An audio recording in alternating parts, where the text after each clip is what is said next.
हाय नमस्कार प्रणाम radio city 91.1 FM से मैं हूँ आरजे बरखा और ये मुलाकात बहुत ही स्पेशल है क्योंकि हम बात करने वाले हैं पितृपक्ष की। और हमारे साथ है जानी मानी astrologer Sumita Suman ji. Hi ma'am, कैसे हो आप? बढ़िया। और हम लोग पितृपक्ष की शुरुआत हो जी गई है 20 तारीख से, जी so over to you ma'am. किन्हें करना चाहिए, क्या नियम है, जी कुछ छोटी मोटी क्यों जानकारी है होता है जो ये जी पितृपक्ष? हाँ जी। पितृपक्ष तो पितरों के लिए ही किया जाता है। जी। ठीक है। लेकिन इस दौरान पिंडदान करते हैं लोग। पिंडदान किनको करना चाहिए? जिनके माता पिता नहीं है। अगर किसी के माता है पिता नहीं है, पिता है माता नहीं है, तो उनको पिंडदान नहीं करना चाहिए। तो इस में फिर क्या कर सकते हैं? तो आपको अपने पितरों के लिए अपने माता या पिता जो आपके लाइफ में अब नहीं रहे उनके नाम से दान करना चाहिए, तर्पण करना चाहिए। ठीक है। जी। तो जिस भी तिथि को आपके माता या पिता जो भी गए हैं उस तिथि में ही उनका अगर तर्पण हो और दान पुण्य हो तो बहुत अच्छा माना जाता है। तो एक तो वो हो गया। अगर आपको नहीं पता है कि आपके पूर्वज मतलब ठीक है आपके माता या पिता का तो पता रहता है, लेकिन हाँ। बाकी जो पूर्वज है उनका नहीं पता रहता है कि किस दिन किस तिथि को गए। तो उस स्थिति में क्या करें? फिर आप सर्व पितृ अमावस्या जो बिल्कुल लास्ट का जो डे है, अमावस्या तिथि जो है 6 अक्टूबर इस बार पड़ रहा है। हम्म। उस दिन आप अपने सारे पूर्वजों के नाम से दान कर सकते हैं, तर्पण कर सकते हैं। अच्छा। ये आप पंडित जी के गाइडेंस में भी कर सकते, वो करा देते हैं, और नहीं तो फिर आप खुद से भी कर सकते हैं। तो एक और सवाल उठता है मैम कि क्या करना चाहिए, क्या नहीं करना चाहिए, डूज एंड डोंट्स इस हाँ, पिंडदान का, या ये बहुत जरूरी। देखिए क्या होता है ना कि पितृपक्ष जैसे स्टार्ट होता है, ठीक उसके बाद जब पितृपक्ष खत्म होता है तो नवरात्रि शुरू हो जाती है। ठीक है। तो लोग क्या करते हैं कि नवरात्रि की सारी तैयारियां इस पितृपक्ष में करते हैं। लोग नए कपड़े खरीदते हैं, जूते खरीदते हैं, ज्वेलरीज खरीदते हैं, सारी कुछ चीजें जो है ना अपने लिए खरीदना शुरू कर देते हैं। वो नहीं करना चाहिए। ओके। ये जो समय होता है ये पितरों के लिए है। आप उनको याद कीजिए, हर दिन उनको याद कीजिए और उनके लिए दान पुण्य की सामग्री खरीदिए और दान कीजिए। ना कि खुद के लिए आप है ना खरीदारी शुरू कर दीजिए। पितृपक्ष के पहले कर लेनी चाहिए कुछ खरीदारियां, मतलब आप अपने लिए अगर करना चाहते हैं तो। और या फिर पितृपक्ष जब खत्म हो जाए, पहली पूजा से स्टार्ट है जो नवरात्रि, तो आपको शॉपिंग जो करते हैं लोग अपने लिए वो उसके बाद करनी चाहिए। मतलब आप नवरात्रि से शुरू कर सकते हैं। तो पहला तो है कि आप कोई भी है ना अपने लिए कोई खरीदारी ना करें।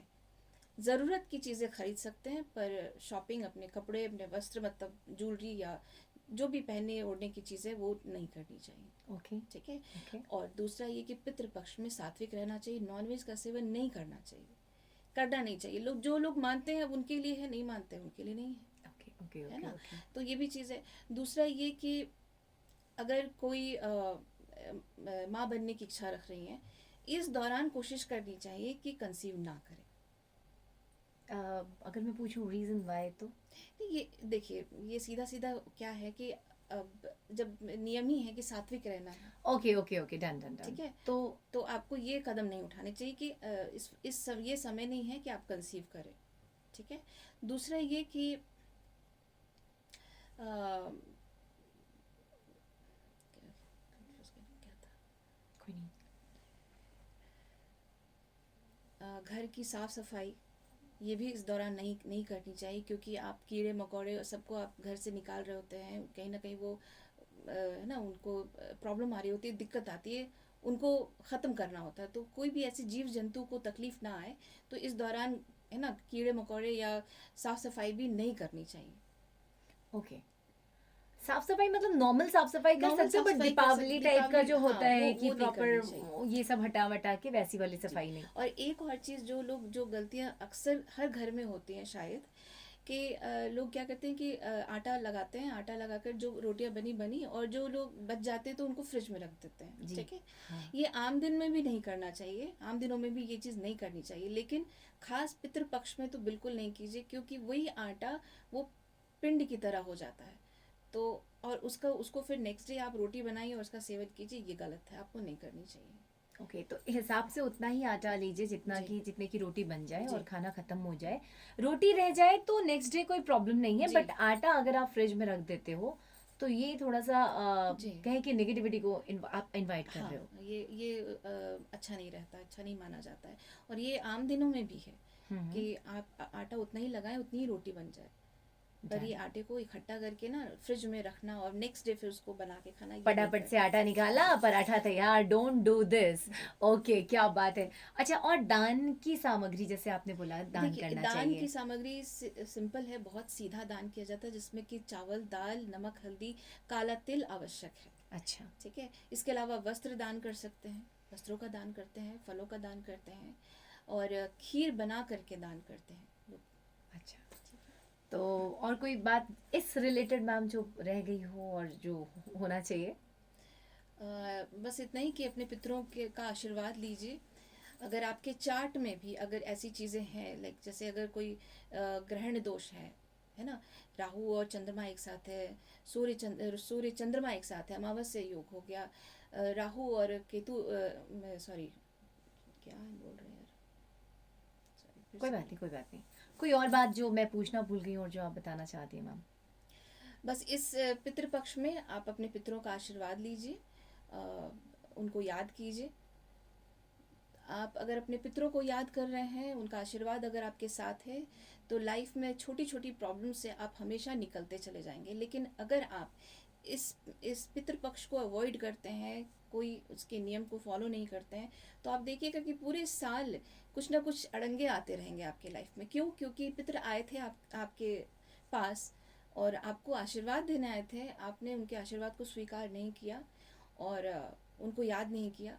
पूरी पूरी पूरे साल आपको कहीं ना कहीं वो अड़ंगे, वो छोटी मोटी दिक्कतें वो आती रहेंगी। तो ये क्या लड़का ये लड़की दोनों के लिए जी, दोनों कर सकते हैं? दोनों कर सकते हैं जी। क्योंकि जैसे अब एक लड़की की अगर बात करें, मान लीजिए कि मायके पक्ष में कोई नहीं रहे, मम्मी पापा की डेथ हो गई, बट ससुराल में सास ससुर अभी हैं, तो क्या वो पिंडदान कर सकती हैं अपने माँ बाप को, या वेट करना होगा कि जब? देखिए, ये दामाद भी कर सकते हैं जी। अगर बेटी है तो बेटी दामाद भी कर सकते हैं, क्योंकि ये तो नियम है, ये करना है। ठीक है, लेकिन ऐसा नहीं है कि जो उनके पुत्र संतान नहीं है तो उनका हक नहीं कि उनका पिंडदान नहीं किया जाए। ओके। ठीक है, तो अगर जैसे नातिन होते हैं तो नातिन भी करते हैं। ओके। ठीक है ना। हाँ। अगर आप नहीं कर सकते तो आपके तो क्या मतलब लड़कियों को करना वर्जित है, मना है, लड़कियां नहीं करती हैं? नहीं नहीं, कर सकते हैं, कर सकती हैं। बिल्कुल ओके। कर सकते हैं। तो पितरों को याद करने का टाइम है, उनको थैंक यू कहिए। आज हम लोग जहाँ कहीं भी हैं, जिस भी मुकाम पे हैं, कहीं ना कहीं उनका साया, उनका आशीर्वाद, उनके बेस्ट विशेस हमारे साथ है, तभी हम लाइफ में अच्छा कर रहे हैं। सो ये समय उनको धन्यवाद कहने का है, उनके लिए दान पुण्य करने का है। और दान पुण्य में जैसा कि मैम ने कहा, आपने नोटिस किया? और एक और चीज, जैसे अगर आपके चार्ट में भी ये दिखता है, कोई ग्रहण योग दिखता है, राहु केतु से रिलेटेड कोई भी ग्रहण योग है अगर, तो हर अमावस्या को ये उपाय कीजिए। आप हर छोटी छोटी प्रॉब्लम जो आपके पास आती रहती है, और ये होता है कि जिनके भी चार्ट में है ग्रहण योग है, राहु केतु से संबंध बन रहा है, सूर्य का, चंद्रमा का, है ना, तो वो उनके लाइफ में ये प्रॉब्लम्स आती रहती हैं, कुछ अड़ंगे, कुछ तकलीफें, है ना, कुछ आती रहती हैं। तो उनके अब वो बोलेंगे कि मेरे लाइफ में इतनी तकलीफ क्यों है। कुछ नहीं, आप सिर्फ अमावस्या को अपने पितरों को याद कीजिए, दान कीजिए, आपकी सारी तकलीफें धीरे धीरे धीरे धीरे और चली दान जाएंगी। में मैम ने कहा सीधा दान, जी। मतलब नॉर्मली हम लोग सोचते हैं ना 100-500 निकाल के दे देंगे, पैसे देना मना नहीं है, हम्म। बट आप कोशिश करिए कि खाने पीने की चीजें, अनाज हो, जी। तन ढके, इसके लिए कपड़े हो, वस्त्रदान जैसा कि मैम ने कहा, क्योंकि इसका ज्यादा लाभ मिलता जी, है। ज़्यादा लाभ मिलता है। और ये दान भी करना है आपको मंदिर में पंडित जी को। हम्म। आपको बोलेंगे कि नहीं गरीबों को दान कर, गरीबों- आप करें दान, लेकिन उनको आप पका पकाया खाना खिलाएं। अच्छा, ये भी एक हाँ, अच्छा क्वेश्चन जी। है कि दान हम किन के बीच में करें? जी, जब आपको दान करना है तो आप सीधा दान आप मंदिर में करेंगे और अपने पुरोहित को करेंगे। लेकिन जब आप किसी गरीब को खाना जब दान करना चाहते हो तो उनको भोजन दान करें, पका पकाया खाना खिलाएं।